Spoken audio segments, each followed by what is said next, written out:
Hello YouTube, welcome to my channel. I wanted to make a quick short video. As you can see, I have a head growing out of my shoulder. No big deal. Oh, you move. Stop it. Go away, go away. I need to make a video. Stop. So I just wanted to make a short video. Me and my boyfriend went out on the weekend, the Halloween weekend, and someone was asking me why I only go to gay clubs. There's a very good reason for that. And the reason I only go to gay clubs, or I primarily go to gay clubs, has to do with the fact, whoop, let me know. There we go. Some quality footage of me like in the background. The reason I primarily go to gay clubs honestly has to do with the fact that you're very distracting in this video. It has to do with the fact that, you know, like, it does get annoying when people don't know you're trans and start hitting on you, and it just turns into this whole thing, and you almost feel dishonest in some ways.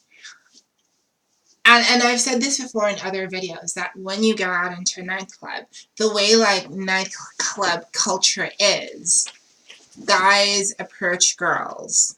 Guys approach girls, try to buy them drinks, and I don't always feel comfortable going up to random strangers and telling them that I'm trans. Can I have that lipstick? I don't always feel comfortable going up to random strangers and just telling them that I'm trans, especially not men. And if you don't tell people, on the one hand, you feel like you're being dishonest, but if you do tell people, on the other hand, you worry that you're almost like tricking people or like misleading them. That's my lipstick. It feels like you're tricking people, and it feels like you're misleading them. So that is probably the primary reason why I do not go to straight clubs anymore. So about a year ago, me and my friends, I had two friends, we're just going to call them Lucy and Ellen. So it was me, Lucy, and Ellen. We got to this nightclub that I normally used to frequent. And I was wearing this, like, pink jumper. And it was a very revealing pink jumper, like my breasts were all out and pushed up, and it was just very, very short and very, very revealing. Now, obviously, I got a lot of attention, and if you know how clubs work, you would know this. You only need one village idiot to fuck up your whole evening. So, I'm not the village idiot. So basically, one guy picked up that I was trans. You know, you always get that one person who's going to know your tea, girl. I don't care how good a girl passes. One person always picks up your tea. So he then went around telling everyone, you know, that I'm trans, this, that, and the other, and I could hear people speak amongst themselves. So I started feeling very, very awkward. And my friend Lucy decides we should go to another club. Not because of anything that was happening related to me being trans. She just, you know, wanted to go to the other club next door. So because I'm feeling already a bit anxious about what's going on, I'm like, girl, let's go. We get to the other club, and as soon as we get there were a lot more guys than girls. We start getting attention.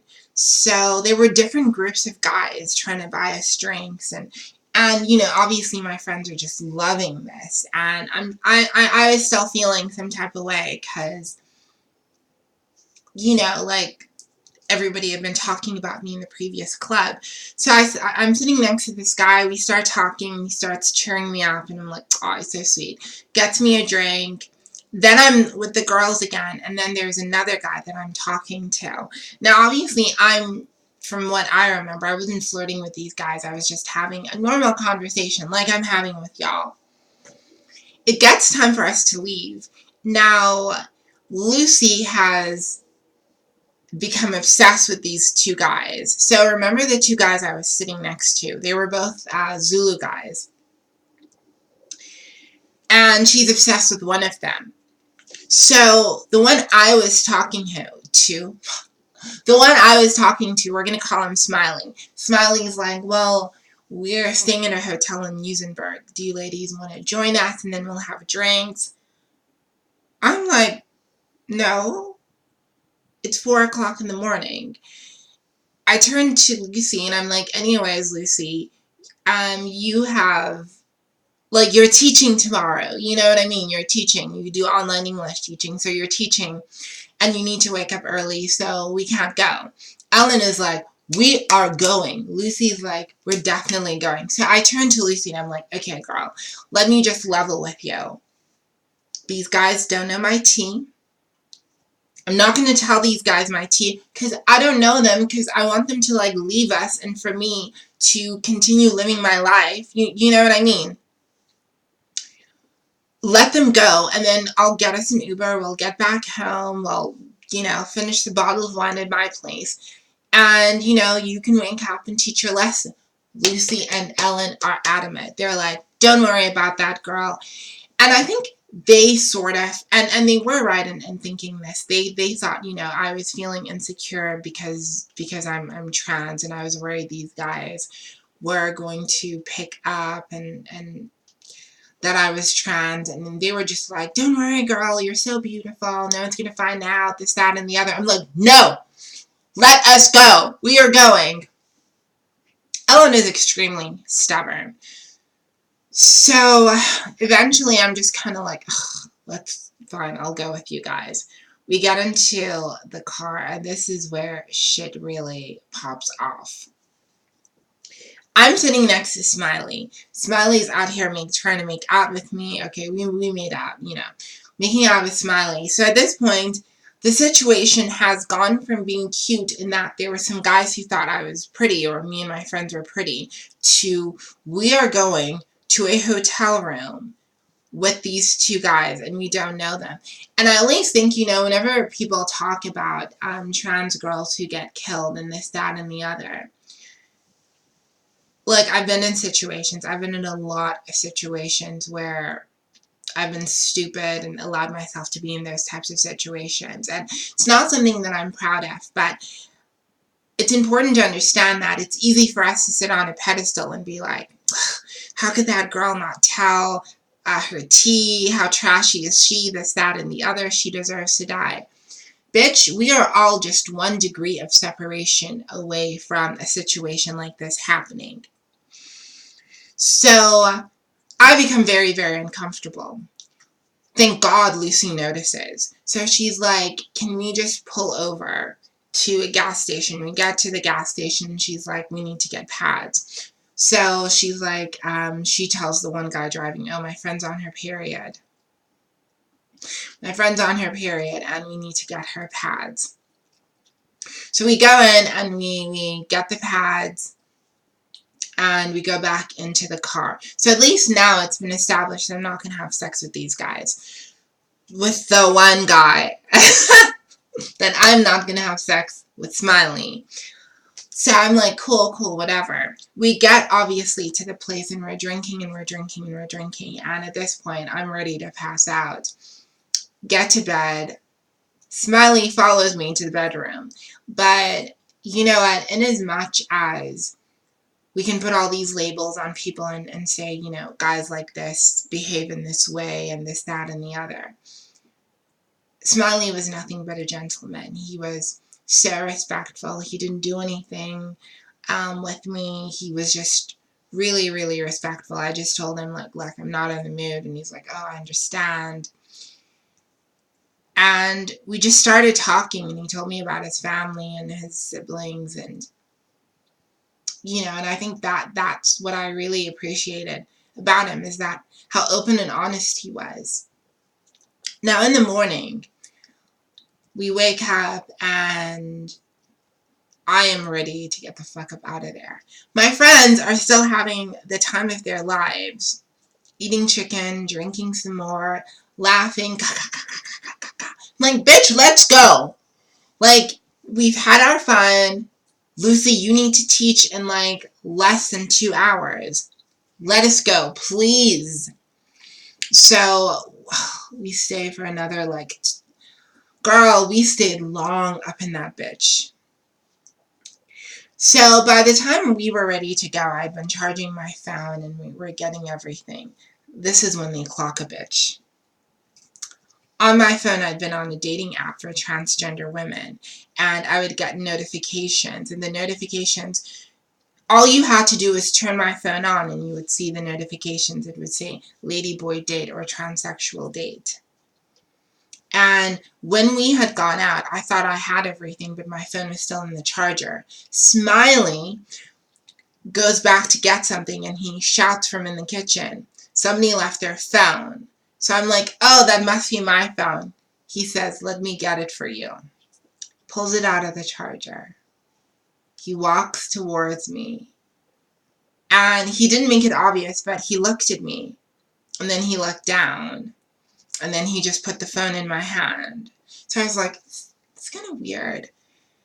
And I hold the phone in my hand and all I see is ladyboy date, transsexual date. And I'm like,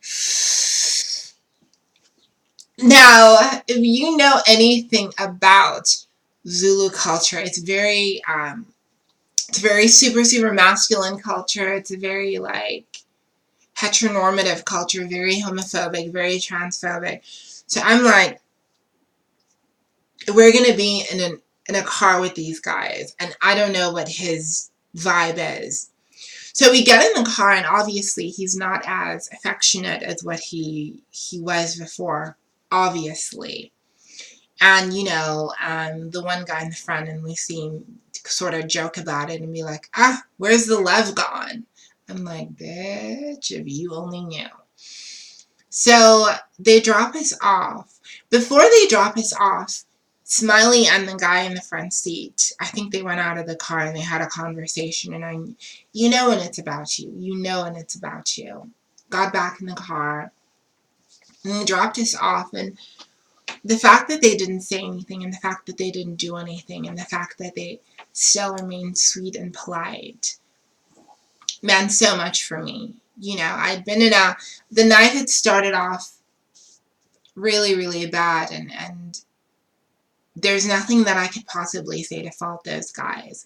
Look, I look back at that situation, and it's easy to sort of put the blame on my friends and be like, well, they're the ones who forced me into this situation. No, I was the adult who agreed to go into that situation, knowing full well that these guys didn't know.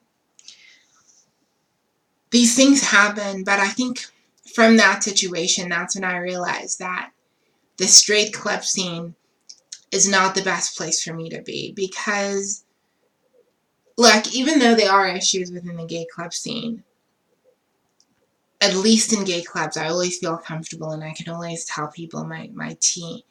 And yeah, but we're all learning in this journey. Like, I transitioned 6 years ago. 6 years ago? 6 years ago.